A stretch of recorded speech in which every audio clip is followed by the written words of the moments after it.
On the 6th of February 2025, Reserve Bank of Zimbabwe Governor Dr. John Mushayavanhu presented the monetary policy statement.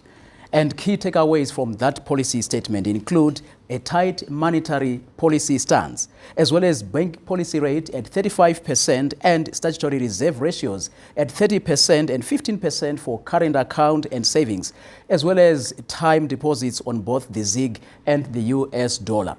Welcome to State of the Economy. I am Justin Mahlatla. Today on the program, we have the Reserve Bank of Zimbabwe Governor, Dr. John Mushayavanhu, to take us through the key issues that come out of the monetary policy statement that he presented. Dr. Mushayavanhu, it's a pleasure having you on the program.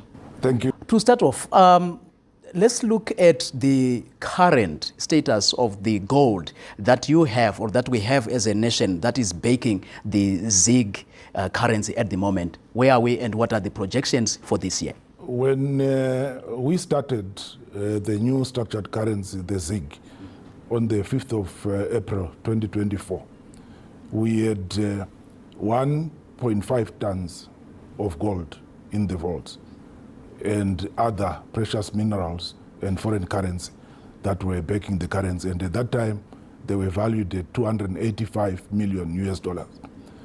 Over the last year, we have added over a ton of gold, and we are now sitting on 2.67 tons of gold in the vaults backing the currency. And also we are sitting on foreign currency, and together, if you add the foreign currency, the other precious metals, and the gold, you come up with about $550 million US worth of reserves currently in the country. In the country. What are the projections for this year? As we said, the idea is that we want to continue backing of our currency with reserves. In other words, reserve money has got to be fully covered by gold and other precious minerals, and also by foreign exchange. And also, as of now, we have made sure that the entire ZiG deposit base is covered by the reserves that we have. So the target as we go is to ensure that at any one time, the deposit base is fully covered by gold. So as you know, the country is projecting to increase gold production this coming year. And riding from that, we are also going to be building on our reserves. We build our reserves from the royalties that we get from the minerals, that is gold, platinum, and other metals, and also from other resources that the central bank has got. So without giving you an exact figure, all I can tell you is that at any one time, the amount of ZiG in circulation will be fully covered by the reserves that we've got. When we look at issues of the exchange rate, for example, at the moment we have the official rate at about 26, around 26, 27, and then the parallel market rate plays at around 33 up to 40s or thereabouts. Why do we continuously witness such a disparity, even with enough or more than enough gold reserves backing the currency? You are very right that currently, as I said earlier, we've got over $550 million US worth of reserves. If you convert those to ZiG, they will come up to about 14 billion ZiG. The total ZiG deposits that we have in this market are just about 12 billion ZiG. So if you want to do simple maths, you divide 12 billion by 14 billion. You find that the exchange rate at which we can buy back all the ZiG in the market is around 22. So if at all the central bank had the power to control the exchange rate would be 22, because that is the rate at which we can clear the market. We can buy back every ZiG that is in the market. However, you will be aware that on the 5th of April 2024, we introduced what we call a willing buyer, willing seller foreign exchange market. And what we mean by that is that sellers of foreign currency who go to their bank and say, I'm selling foreign currency and I would want to sell at this rate. Their bank would also then look at the buyers that they have in their books. So the seller might be saying, I want a rate of 27. The buyers would be saying, no, we want to buy at an exchange rate of 23. Along the way, the buyer and the seller will meet, and that becomes the exchange rate that the bank will transact at. So Currently, the average willing buyer, willing seller exchange rate that's in the market is about 26. This is what the market thinks, although I think that the market should actually be recognizing the value of the ZiG because it is fully backed by gold, and if they did that, the rate would be 22. However, we also have the power market, and you might want to know what is driving that power market. Why are they pricing their currency at 32 or 31 or 33? When in fact the willing buyer, willing seller rate, which is the rate at which banks are transacting, is 26, and whereas the logical rate is 22. The reason is that when people are looking for foreign currency, they look for it for different reasons. If you are looking for foreign currency for trading, in other words, you are importing goods, you go onto the willing buyer, willing seller market, which is the market which the banks play in. And you go and do what I said earlier on. You say to your bank, you want to buy foreign currency and you are prepared to pay so much, and they will have to find a seller, and along the way you find a price which is about 26. Now, the second reason people may want to have foreign currency is for what we call store of value. People may just want to change their ZiG into US dollars and keep the US dollars in their pocket. Now, that store of value market cannot easily be satisfied by the willing buyer, willing seller arrangement, because those people are speculators and they will buy foreign exchange at any rate. And currently, they are buying it around 31, 32, so we have heard. But what is pleasing is that if you look at the period from October up until now, the power market rate has been going down. In other words, we are approaching convergence. And this is what we want, and it's arising from the monetary policy measures that we implemented in September and that we reinforced this month. I believe that is a plus on your side, as well as a confidence-building measure where we are hoping that the public will continue to adopt and embrace the ZiG. And I also believe part of that confidence-building measure was, I believe you mentioned at some stage that there will be need for an audit of the gold reserves that we have as a country. Has that audit been carried out, or will it be carried out in the near future? What are the expectations out of it? Yes, certainly you are right. When I reported at the Reserve Bank and presented the first monetary policy statement on the 5th of April, we assured the nation that whatever reserves we have that are backing the structured currency would be subjected to an audit. And we have done exactly that. We commissioned an international audit firm which has audited the gold reserves that we have got, and they have produced a certificate to the effect that there is 2.6 tons of gold in the vault. They saw it, they counted it, and they verified the way it has been accumulating over the past year. And that certificate is going to be published in the various media outlets, so that the people of Zimbabwe can be assured that there is indeed gold. We have heard on social media people saying the central bank is lying, that there is gold. And finally, we now have independent third-party evidence that the gold is there. And we'll continue to build onto those gold reserves. And at the end of 2025, we're going to commission another audit, which will then tell the nation how much gold will be sitting in our vaults at that time. We'll take a break. Stay with us. This is State of the Economy.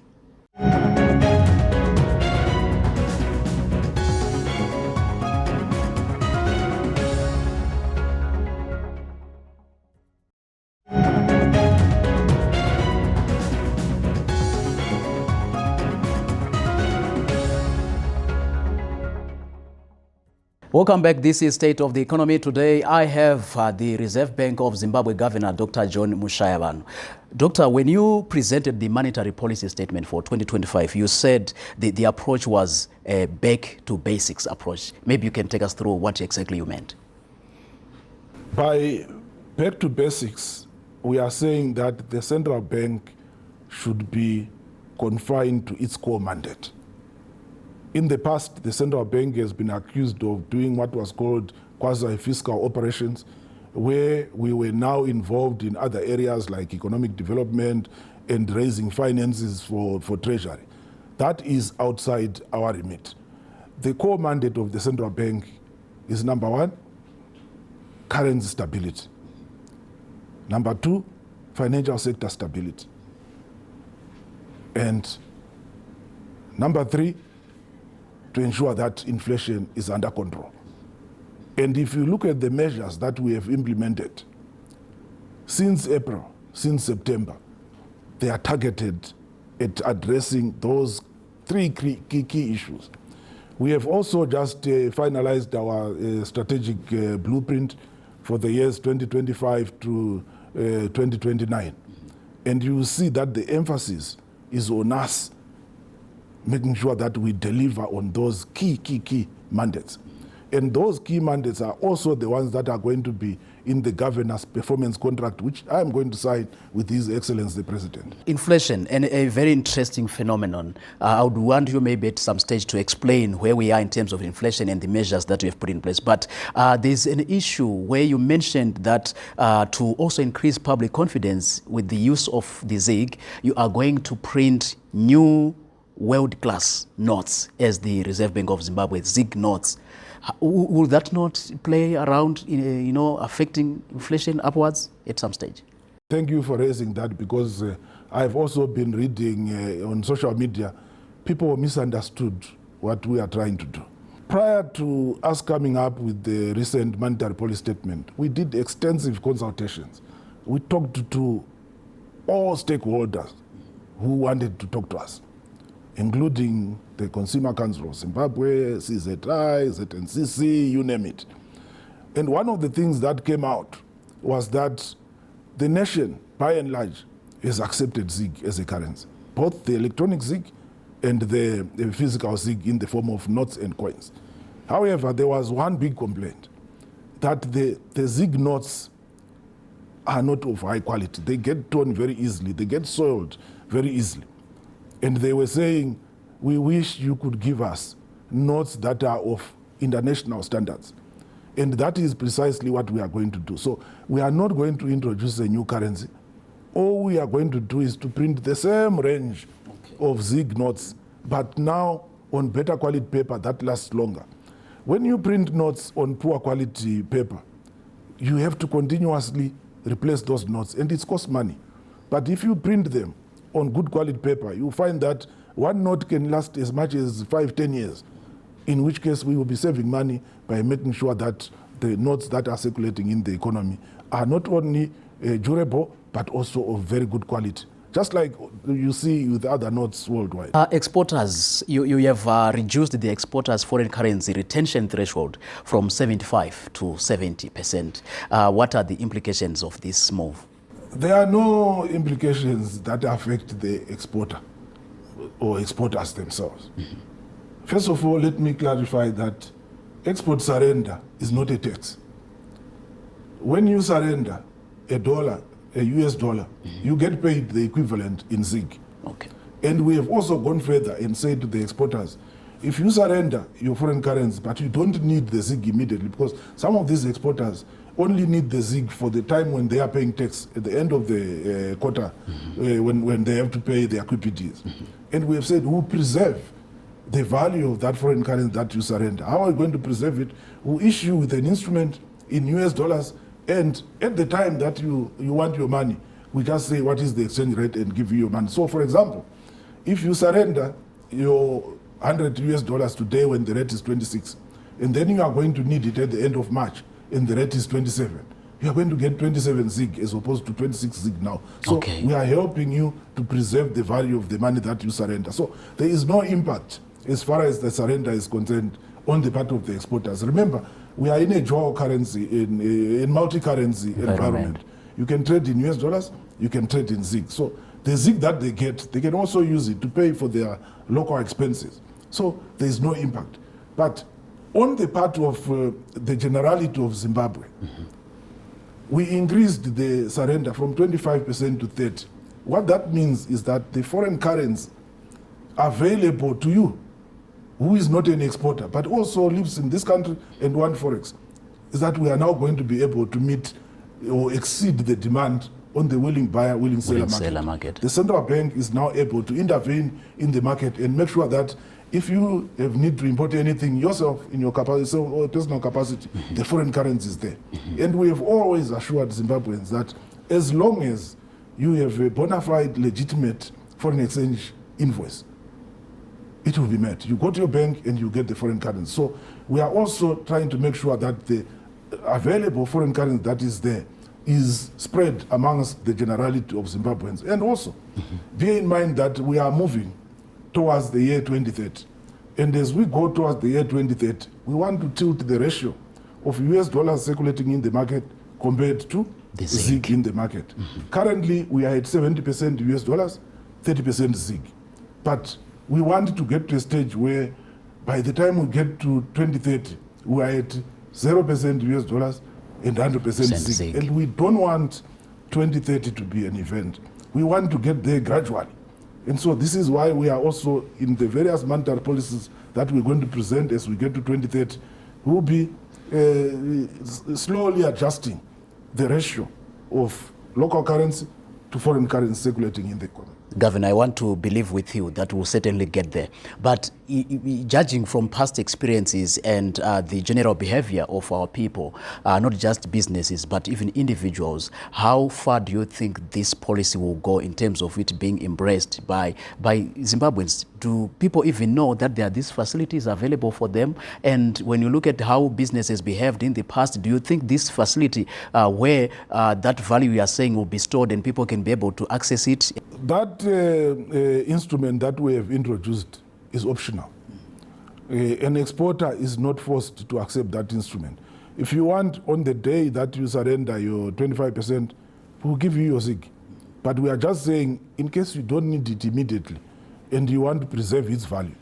But actually, some people might actually take the view that if I take it today, it's better, because there's also the other side. ZiG can strengthen, and I can assure you it will strengthen. So what it would mean is that if you have $1 today and the rate is 26, if you surrender it and say, no, keep it for me, if the rate goes to 25, it means you are now going to get 25 ZiG instead of 26 ZiG. So that's why we have left it optional for the exporter to decide what it is that they want. It depends on your view as to where the ZiG exchange rate is going to go.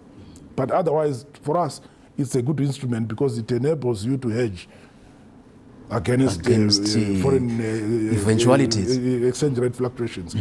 We'll take another break. This is State of the Economy.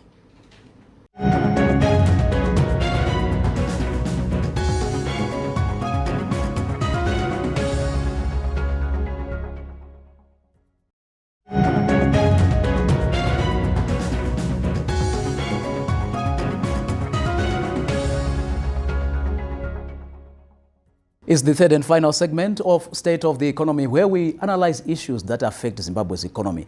Dr. Mushayavanhu, there is a pronouncement in the MPS of 2025 that businesses in Zimbabwe are sort of forced now to report their financials in ZiG currency, even those who do business exclusively in the United States dollar or other foreign currencies. Can you also explain that rationale and how you hope it will add value to the MPS and to the policies that you are implementing? We want to make sure that there is comparability of financial statements. If we have a nation where people are reporting in any currency that they want, you even find it difficult as an analyst to be able to compare the performance of one company to another. That's the first thing. The second thing is that the world over, even if you imagine you are a company in South Africa, and that company is there purely for export. Let's say it's a mining company in South Africa. When they report their financial statements, do they report in US dollars or they report in rand? They report in rands. Why? Because that is the country's currency. Zimbabwe is a sovereign nation. Our currency is ZiG. And as we get to 2030, ZiG will be the sole currency in this country. So by and large, we want to ensure that there is comparability amongst the financial statements that are presented, and also to anchor the fact that ZiG is our currency. As monetary authorities, we should make sure that we also make sure that our currency is the one that is used. So we are not saying don't trade in US dollars. You can trade in any currency. We're in a multi-currency regime. Your turnover per day can be in US dollars, in rands, in pula, in any other currency that you are trading it. But when it comes to reporting, we are saying we report in our own currency, which is ZiG. Let's now look at industry. There have been some sentiments from industry that the 35% interest rate on borrowing is a bit high. How do you respond to that? Well, first of all, let's look at how the monetary policy or the monetary policy committee determines interest rates. In a functional economy, you are supposed to have what they call positive interest rates. In other words, you look at the rate of inflation and the interest rate must be above the rate of inflation, because if we've got interest rates that are below the rate of inflation, what it means is that people will be losing their money if they save. So that is the first thing we need to look at. Now, you'll be aware that from April 2024 up until now, we do not have year-on-year inflation figures for ZIG. All we have is month-on-month inflation figure. The first year-on-year inflation figure for ZIG is going to come out in May. And because of the base effect, you will probably find that, according to my best estimate, the first year-on-year figure that you are going to get will be around 70%. Now, how do you compare that 70% against interest rates of 35%? So you can see that already, that tells you that the interest rates are low. But having said that, we understand that, yes, there may be challenges from certain corporates, certain companies, in as far as being able to service loans based on that 35%. And this is why we introduced the targeted finance facility.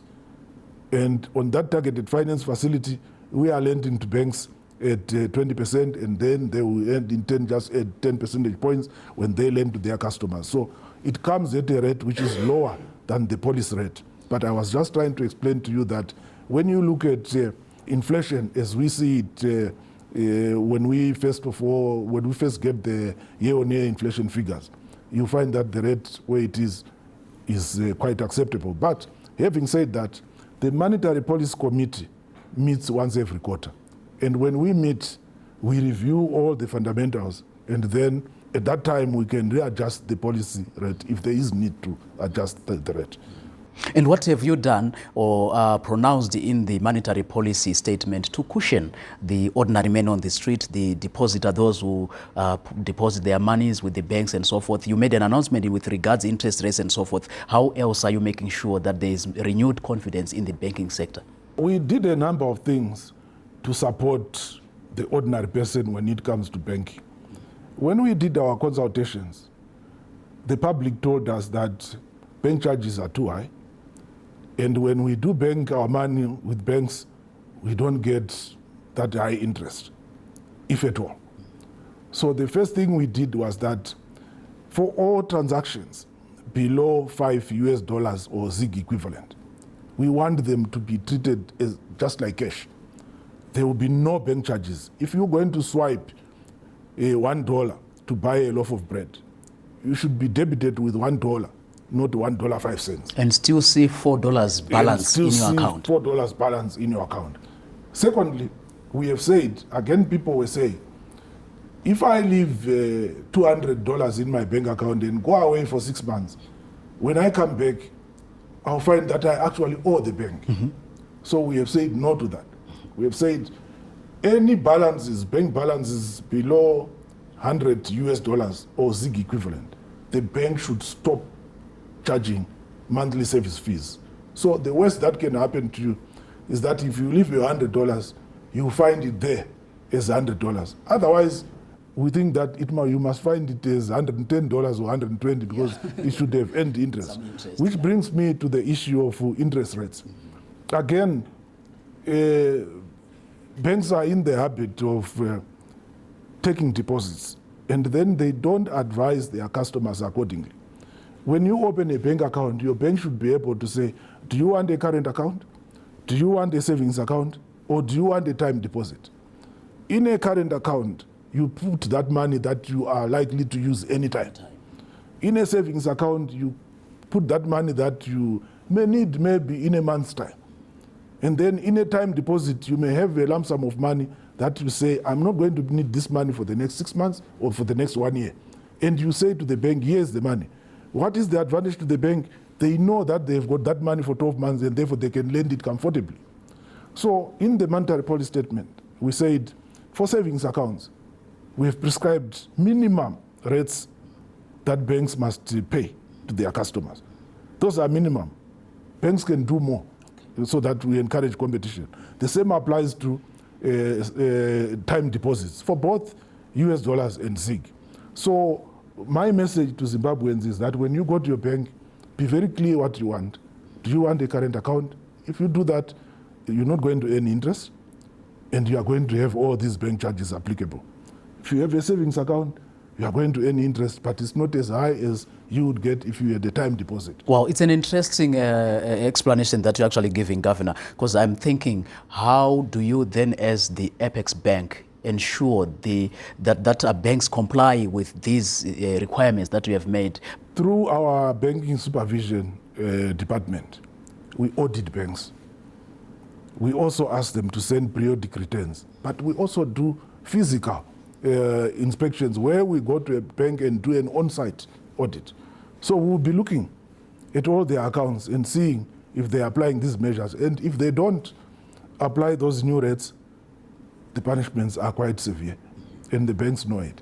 Let's look finally at global developments. How do you position the RBZ, and how do you position the economy to weather the storms that are coming? It might look clear in the near future, but we know things have been happening globally. How do you make sure that the economy is hedged against the global developments that may affect the growth of the local economy?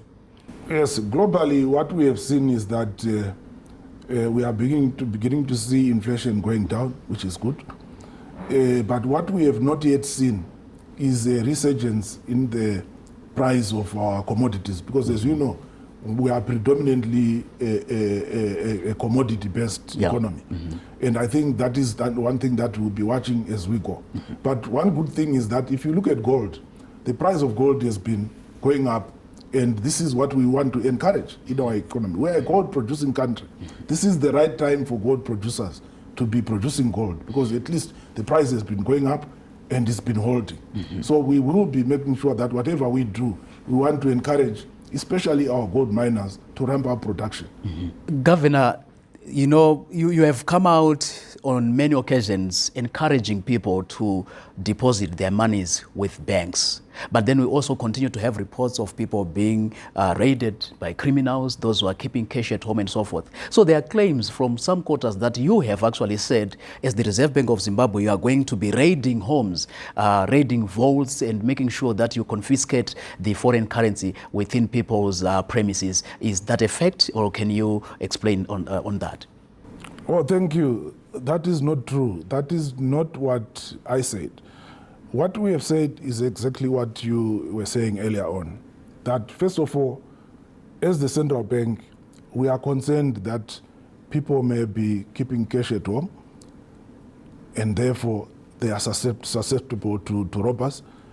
We are concerned that people may be carrying large amounts of cash even as they go to do their shopping in South Africa.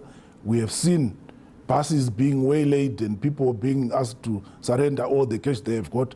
And this is why we introduced a new limit for people to load their prepaid debit cards up to $1 million so that you don't face the risk of carrying cash. Also, we have seen businesses not banking their daily takings and preferring to go and lodge those daily takings with safe deposit boxes. We did not say we are going to raid those safe deposits, but we said it would be good if that money is banked, because when the money is in safe deposit boxes, it is not circulating in the economy. Even that corporate who banks that money there is not getting the benefit of the interest rates that we mentioned and discussed earlier on. So we are saying, as the central bank, we have laid out the groundwork for you to say when you deposit your money in a bank, you will get interest. We have also tackled the issue of bank charges. And we are saying, let's get into the culture of banking. Under no circumstances will the central bank go and raid private property. It's against the laws. We cannot do that. Any words of confidence to the public, Governor? Well, what I would like to say to the public is that we introduced ZiG in April last year. We have witnessed stability. And so any speculation that people may have had, any negative sentiment that people may have had on ZiG are unfounded, because ZiG has now proved that it is a stable currency. And we are going to make sure, as the central bank, that we support the ZiG exchange rate so that it doesn't lose value. So I would urge them to transact openly, willingly in ZiG, because it is not going to lose value. I've said before that any ZiG that is going to be in circulation will be fully backed by foreign currency reserve. And we have walked the talk. We have shown you, we're going to be showing you the certificate that we got from the auditors to the effect that the gold is there. And we will continue building that gold so that we build enough reserves to support the currency. Dr. Mushayavanhu, it's been a pleasure having you on State of the Economy.